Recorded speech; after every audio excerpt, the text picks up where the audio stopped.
Bonjour à tous et merci beaucoup. Euh, je vous fais un petit résumé des épisodes précédents pour ceux qui avaient loupé les épisodes précédents. Donc, on fait une présentation sur les ordres et grandeurs et scénarios de décarbonation du transport maritime. Alors, si vous vous souvenez, le transport maritime, c'est 90% des marchandises mondiales qui sont transportées en volume. Donc, c'est quelque chose, c'est vraiment le poumon mondial de l'économie, le poumon de l'économie mondiale. Bon, voilà, on aura beau essayer de déconsommer autant qu'on veut, il est probable qu'à l'avenir, on ait encore besoin, et pour longtemps, de transport maritime et de transporter des choses d'un point A à un point B de la planète. Et il s'avère que le bateau, le navire, c'est quelque chose de très efficace pour faire ça. Je prends l'exemple ici d'un des plus gros navires du monde, le Jacques Saadé de la compagnie CMA-CGM. Il peut transporter 23 000 conteneurs et il est propulsé au GNL. Et alors ça, c'est l'équivalent en termes de capacité. Si on prend le plus gros avion au monde, et ben ça remplace 885 de ces avions, des Antonov. Et si on voulait mettre tous les conteneurs bout à bout sur un train, ça fait un train qui fait 140 km de long. Voilà. Donc il n'a pas encore quitté la gare de Nantes, il est déjà arrivé à Sablé-sur-Sarthe. Ce genre de navire, ça a des moteurs qui font autour de 100 000 chevaux. Ça déplace 23 000 conteneurs. Donc en fait, en termes de puissance mécanique, c'est l'équivalent d'une Twingo qui tire 12 conteneurs ou un petit peu plus. Voilà, j'ai arrondi à 12. Donc, tu as une excellente efficacité énergétique.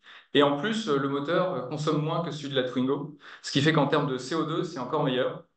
Et vous voyez que le transport maritime, en bleu ici, champion du monde en termes d'émissions de CO2 par unité de masse transportée et par kilomètre. Voilà. Loin devant l'aérien, vous en doutiez, mais à peu près au même niveau que le rail. Et bien meilleur que forcément le routier. Mais néanmoins, on a près de 3% des émissions mondiales qui sont dues au transport maritime. Et c'est un des secteurs les plus difficiles à décarboner. Et pour cela, eh ben, il faut commencer à réfléchir un petit peu sérieusement, peut-être même planifier. Euh, il faut que cette transition elle se fasse autour de 25 ans et c'est à peu près la durée de vie d'un navire. Donc faut vraiment prendre ça très au sérieux. Mais c'est Arnaud qui va vous expliquer ça plus en détail. Bonjour à tous. Ouais, effectivement, comme l'a dit Pierre, le transport maritime, c'est environ 3% des émissions mondiales de CO2. Donc, en termes de quantité, on est autour du milliard de tonnes de CO2 émises en 2018. Pour un ordre de grandeur, si le transport maritime était un pays, ce serait le sixième pays le plus émetteur du monde. Donc, c'est pas négligeable et ça vous donne un peu l'ampleur de la tâche que nous avons à réaliser. Alors, pour aller un peu en détail, on peut regarder ce qui se passe par catégorie de navires. Donc, vous avez ici un graphe de la répartition des émissions de CO2 par catégorie. Donc, pour qu'on comprenne bien le graphe, vous prenez par exemple la colonne des porte-conteneurs, c'est les émissions émises en 2018 par l'ensemble des porte-conteneurs de la flotte mondiale.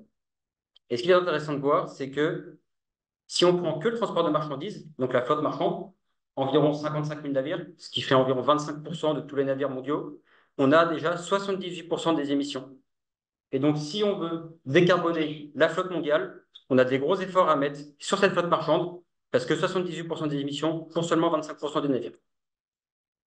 Alors, quand on parle d'émissions, ce qui est intéressant de regarder aussi, c'est les inventaires des émissions. Donc, je vous ai mis ici deux exemples. La courbe orange, c'est la courbe d'évolution des émissions calculée par l'OMI, donc l'Organisation maritime internationale. Et en bleu, c'est l'IEA, donc l'Agence internationale de l'énergie. Alors, quelque chose qui peut frapper directement, c'est qu'en fait, on a un écart entre les deux. Donc, ça peut surprendre. Est-ce que quelqu'un a fait une erreur de calcul ou pas? Et en fait, la réalité, c'est que on ne calcule pas la même chose. Et ça, c'est un point important.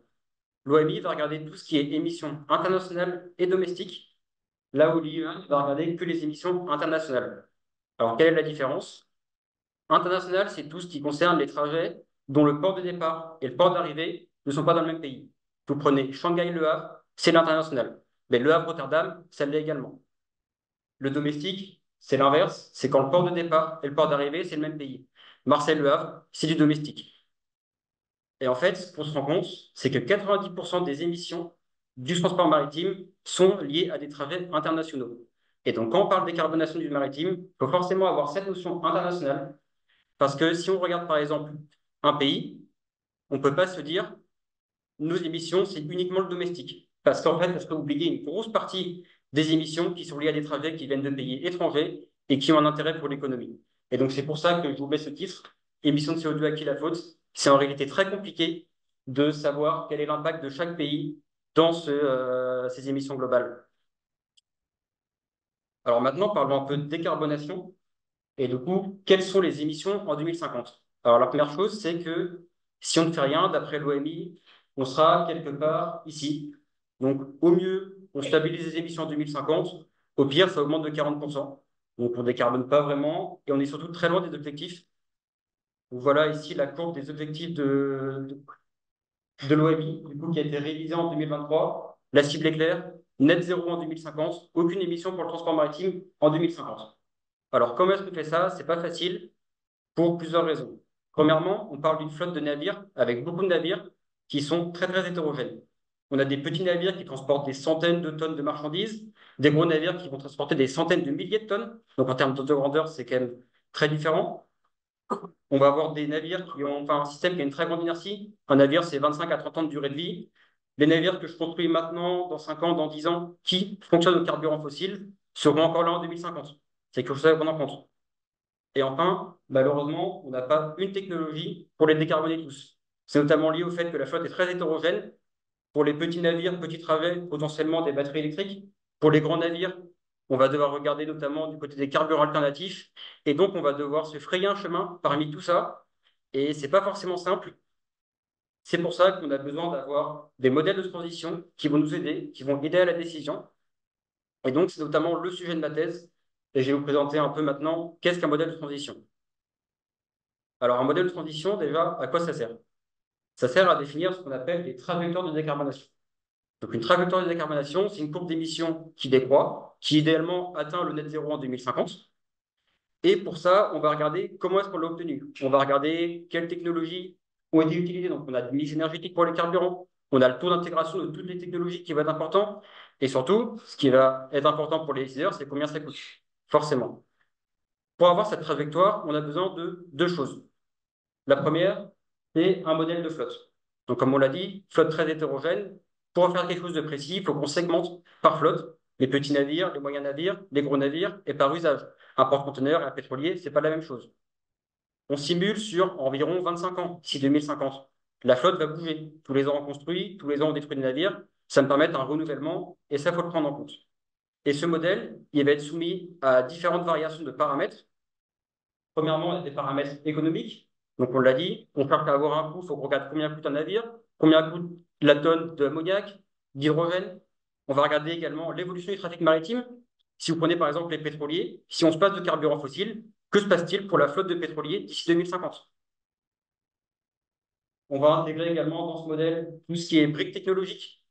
Donc, on va devoir regarder pour chaque technologie combien on gagne en consommation, combien ça coûte, mais également à partir de quand je l'intègre dans ma flotte.